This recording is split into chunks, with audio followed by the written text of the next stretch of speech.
Go. Hey, patrons, welcome to the Utah Outcasts Secret Patron Show. We're over a year of doing this show now, I think. Anyway, never mind. I gotta fucking change the script on this thing. I've written out the script for everything else that I've done, but I put the stupid fucking ritual sacrifice thing here, but that's not funny. That's dumb. Anyway, we wanted to take a few seconds to thank you guys for your support. Whether you're the patron joining us right now or watching us after the regular show, or some guy or gal who stuck out the 6-month window to see the show, I, for one, am happy to have you guys here. Freeloader! This week, we have... Yeah, you fucking freeloaders. You guys will be hearing this sometime in March, I think. Because I've actually doing... I mean, anybody with any kind of sense that knows how to look at HTML and how to find stuff can probably find the episodes ahead of time. But, if you're going to go through that extra amount of work, that's fine. Go ahead. I'm not going to be that kind of guy who's like... We don't have time to worry about that shit. I don't have time to put security on this kind of shit. I don't have time to work up a fucking protected RSS feed. I don't really care that much. If you want to cheat us that bad, that's fine. I'm going to guilt the fuck out of you, though. So, anyway, this week we have picked as our main topic, Kevin Swanson. Oh, fuck. Okay. The guy that was talking about wearing sackcloth and, rubbing feces on himself because, gay marriage was a thing. Yes, I'm aware. Yeah. Anyway, I don't know if you guys heard, but his home in Louisiana got flooded. This is the same guy who said this is the same guy who said that like floods are the problem that are caused by homosexuality and everything being allowed in the United States. Be like, yep. Kevin, how come you lost your house? You been sucking a little cock? That's cool if you do. I mean, I don't give a shit. Can you stop demonizing other people for doing it? I know. That'd be kind of nice if you stopped doing that.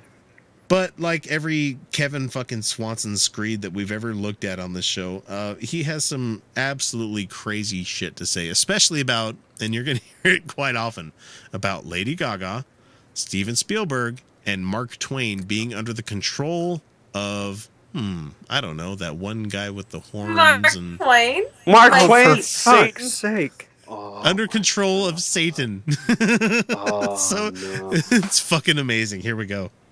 Oh, up if I turned it on. Where is it? There we go. Play. So let's remember that we wrestle not against flesh and blood, but against principalities, against powers, against the rulers of the darkness of this age. That means that we're not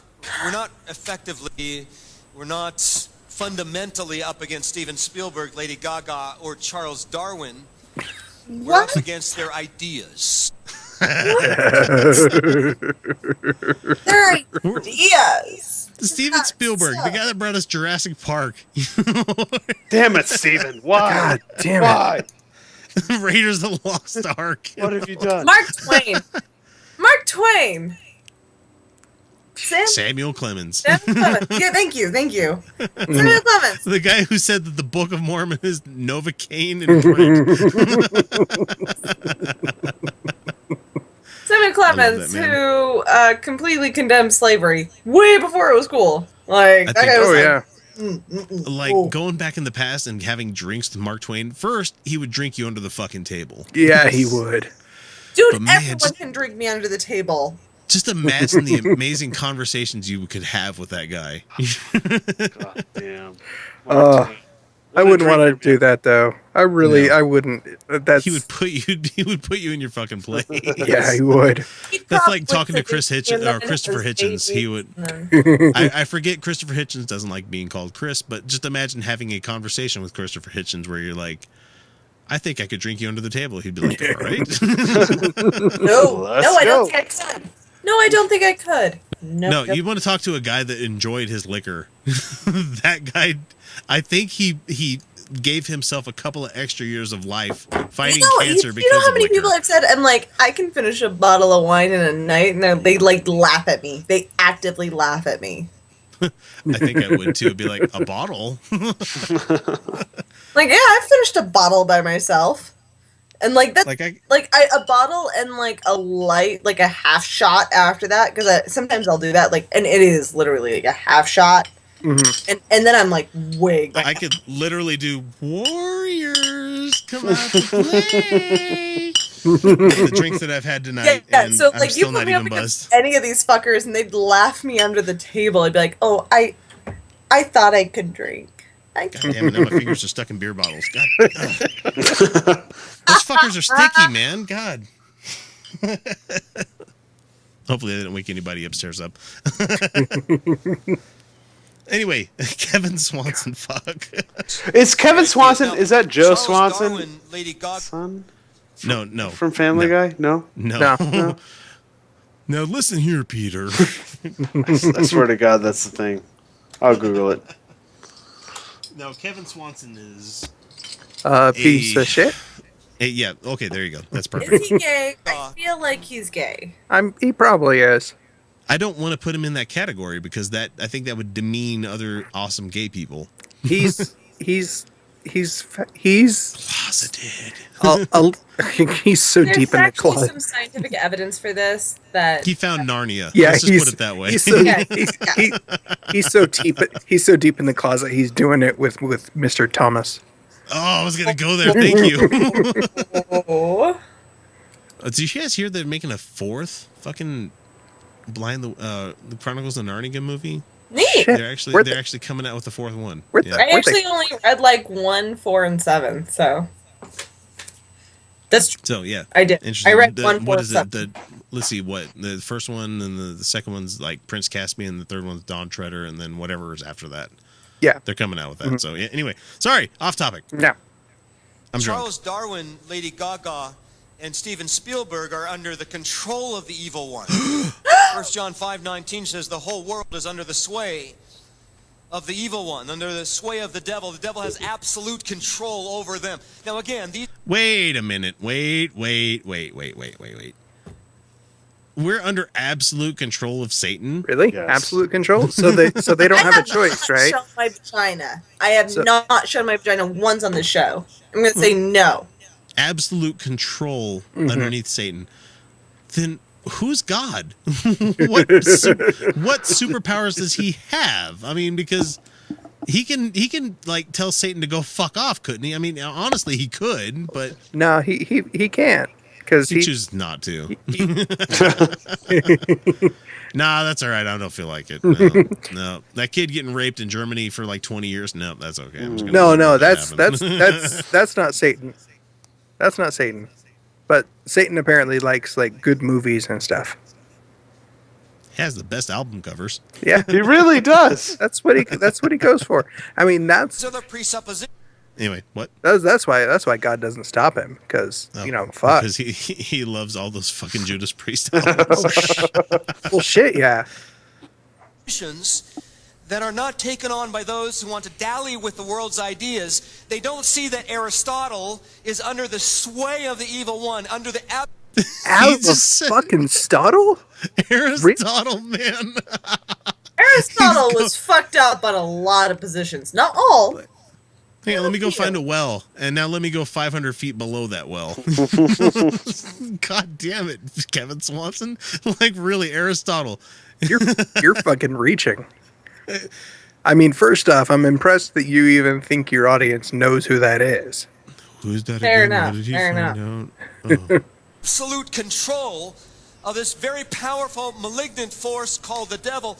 And they don't see that Steven Spielberg and Lady Gaga and Charles Darwin are under the absolute sway. I'm sorry. control. But those are completely different studies of art forms and or sciences. Oh yeah, Like that's Steven Spielberg, Lady Gaga, and Charles Darwin. I'm having a hard time aligning any three of those to any like. Lady Gaga first of all, her original persona of like crazy costumes was a collaboration piece, and she's been completely honest about this, and she can cite all of the artists who collaborated. It was a collaboration art piece. But her first album was fucking amazing. I don't care what she's anybody an says. incredible. Actually dig it, Well, like- she's an incredible musician. She really is. No, she's Yeah. she's brilliant, and she can sing like an angel. Yeah. Yeah. And Metaphor. Steven Spielberg's been one of the most prolific fucking filmmakers ever. Yes. Oh yeah. And Charles Darwin came up with the theory of evolution, but in his time period, it was only a hypothesis, and it was only acknowledged as such, and he only acknowledges those as a hypothesis. So you could call Charles Darwin's first book like, "Yo, the Galapagos be weird, yo." No, it's amazing. Tree fitty. Like those three, like. Like, really, you're picking... I mean, why are you picking those three? These are so three disparate people that I don't know where he's Filmmaking coming is from. not a performance art piece. I'm sorry, but I feel like filmmaking is... I mean, yes, there are actors Wait a minute. and stuff like that. No. Kyle and I both giving you the stinky eye on that one. No, I'm not. I'm saying performance and live performance. Excuse me. Live performance. Yeah, okay, gotcha. Live performance art piece. And I was gonna say, because I've done enough editing on this show where I'm like, fuck you, my art's worth it. I'm not disparaging Steven Spielberg's art pieces. That's and I'm not anywhere near as close as an editor as fucking Spielberg is. No, that's not what I'm saying. What I'm saying is Lady Gaga pretty much made her name not necessarily through music videos, which yes are edited drastically.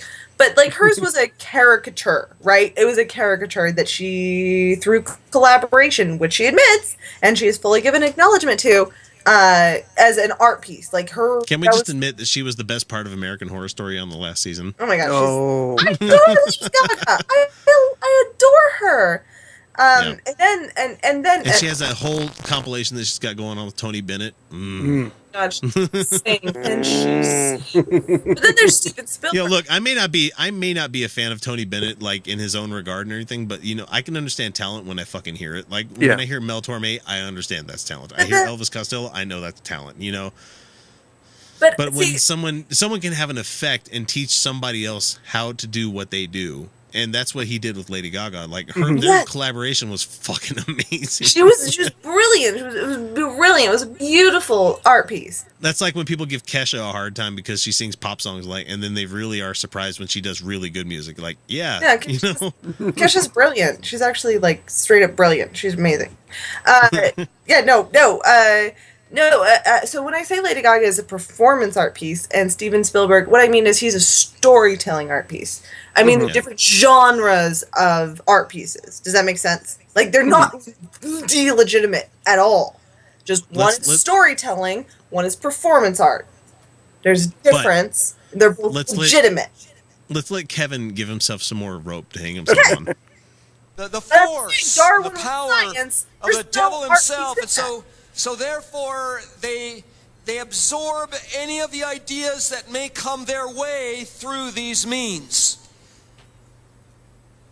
Pause. So we're given the heads up here that the devil has the world under his sway. The devil's given power to deceive the nations. Amen. And I think if we warn ourselves of Hail that, Satan! This is fundamental to the Generations ministry, that we present an education, we present a view of culture such that you understand there's an enemy out there, and we need to draw the line of antithesis in front of us. So that when we read these great novels written by men who were virtually possessed by the devil, some perhaps possessed by Satan himself, it appears that Mark Twain at points might have been possessed by Satan himself. What? No. Well, then Satan is one hell of a fucking novelist, songwriter, movie maker. He's a great artist. Yeah. Which makes me admire him as a Satanist even more. Well, what has God ever given us? A bunch of shitty songs, I tell you that much. And a bunch of kid fucking. Let me tell you that. Are we? If this were a competition of contributions to the world, and Satan's winning it fucking hands down. If we're giving him credit for that, for Spielberg and Gaga and Twain and Darwin, and as a lot of us have realized that, like, it's not just the STEM stuff that you need to worry about. You know, science, technology, science. What the fuck is the T? Technology, engineering, and mathematics. You know, it's also arts. You have to have arts fucking arts. Incredibly important. And so, if Satan is behind arts, then I'm gonna worship fucking Satan. I'm sorry, but arts. Let's do this. I'm sorry, Mr. If you're telling me Swanson, Satan, you're if you're telling me Satan made the Dali fucking paintings, I'm totally throwing the horns up, and he's gonna get my fucking prayer every fucking day. No, sorry, yeah, you're selling it, Mr. Swanson. You've convinced us. You've convinced me to be even more hardline Satanist. Thank you very much. You have converted us. Let us remember, Mark Twain, Samuel Clemens, the artist, was best friends of Nikola Tesla, the scientist, who gave us the ability to have electricity that we're using today. And he looked like David Bowie. Oh, yeah. The AC/DC routes that we use were developed by Nikola Tesla, which allowed for the widespread use of electricity through the modern technology, because the direct current that Edison championed, because he's a dickbag. Fuck you, Edison. Fuck you, buddy. Fuck Edison. Fuck you, Hans Briggs. It didn't work very well. No, it didn't work very well, and it wouldn't have allowed us to be able to have this kind of conversation that we're having right now. Nope. Yeah. You know, what's funny is that our computers and everything that we're doing this technology on are constantly flashing on and off. Thank you, Nikola Tesla, and thank you, Samuel Clemens, Mark Twain. Thank you, dearly. Anyway, let's let Kevin finish. Fuck you, Kevin Swanson, because you are broadcasting your fucking message on the same thing that Mark Twain was closely related to. And you guys probably can't see it very well, but he is using a fucking Apple, like, MacBook Pro in the background here. God damn it. Sat in Nikola Tesla's laboratory while he experimented with this shit. He did. I hate these Christians that are like, I hate everything that's not of God, but I'm going to go ahead and use this Tinder to find my next date. I'm going to use Grindr to find the next fuck buddy I'm going to find. Grindr's prolific. It is. Yeah. Okay. Kevin, let's go. What do you got? Writing those letters to the archangels. Or Nathaniel Hawthorne must have been affected by some demon, at least according to his friends. Okay, no, I'll agree with that. Want to see Hawthorne the was entire definitely expose on- possessed. Hawthorne was definitely possessed, because that's the only way he could have produced that much shit. Fair point, well made. Yes, I agree. These great authors that are lauded by most of our Christian liberal arts colleges, high schools, and so forth, and homeschools. And so forth. If you want to read the story, read it in the book Apostate, The Men Who Destroyed the Christian West. These are the stories pulled out of their biographies. Felicia's jacking it, but she's not looking forward to the They are the very best biographies you can find. If you want to know their spiritual background, you're going to find that there was a lot of demonic involvement in the lives of Mark Twain, Karl Marx, Friedrich Nietzsche, Nathaniel Hawthorne, and others. Yep, he just went to Karl Marx. Mark Twain cannot be aligned with Karl Marx. He cannot. Or Nietzsche. Or Nietzsche. Maybe Nietzsche. A little bit. Maybe. A little. A little bit. Mark Twain wasn't that fond of religion. Yeah, neither was Marx nor Nietzsche. No, but Karl Marx. Okay, you know what? No, you're right. You're right. Karl Marx was actually not that bad of a guy. Yeah. He wasn't the one who fucking atheist. Yeah. was developed after him, where they killed a lot of people. Karl Marx was like the advocate for people. Like Karl Marx was freaking awesome. And his brothers were hilarious. Boom. I like Zeppo. Everybody likes Zeppo. I have nothing to say. I'm just going to let him finish it. You've got to read the stories, man. If you have at all dabbled in these things, if you've used this in your high school preparation, if it's been something of your college preparation in the area of liberal arts, then you need to understand what you're up against, my friends. You need to know that there's a devil out there, and you wrestle not. Whoops, I hit the wrong button. I'm done with him. I got nothing. You're done. But he's basically saying anything produced by anybody who has ideas contrary to what I'm saying is evil. So you're not wrestling against the Lady Gagas and the Nathaniel Hawthornes of the world. You're wrestling against he has never the devil himself Gaga. and his ideas. And these ideas are the powerful things that are influencing our young people. He's never wrestled Lady Gaga. He's wrestled other guys naked before. I bet you that, though. I'm sure he And that's not me gay shaming anybody, because you know what? If you're gay, fucking own it and love it. Just but get out of the fucking closet, man. Yeah. Wrestle away. Not in the Middle East. Yeah, wrestle away. Wrestle away. If I wasn't married, I'd probably be like, I might be up for a bit of sport. Yeah. Chris, I'd wrestle you. Show for Why not? I'd wrestle Zach in a heartbeat. Dude, I'll wrestle you right now. I'll come over right now. Let's throw down. I think we both had too much to drink to drive anymore. I'll wrestle, brother. I'll wrestle you right now, brother. I'm not in love being female. Fucking tear the shirt off. I'm gonna go to bed and- Brother. Show my moobs. Yeah, no thank you. Nobody wants to see that. Anyway, thanks, patrons, for listening. Hopefully you enjoyed that last little clip that we have here. Yeah, we're all done. We're going to bed. We did the show on a Friday, so you guys will be getting it extra early. Maybe not everybody, but anyway. Yeah, Felicia's looking pretty fucking faded. Thank you, asshole. She's tired. She's tired. You're tired and Felicia. you're sick. Yeah. God, Felicia, Sick, you just look like shit. No, Well, I get Chinese eyed as soon as I have more than 2 drinks. I'm like, That's racist. my eyelids don't work anymore. That's right. That's racist. Racist. I don't feel. Well, I didn't say Korean. I don't feel well. My throat hurts. Ooh. I don't feel well. It doesn't hurt for good reasons. Shut the fuck up. Now, sext your boyfriend this face. Yeah. Go. I will, because he actually doesn't care. He's also drunk, so yeah. That's amazing. All right, Zach, appreciate it. Thanks for coming out, man. Thanks, guys. Appreciate it. And this is the part where we tell you guys, have a good night.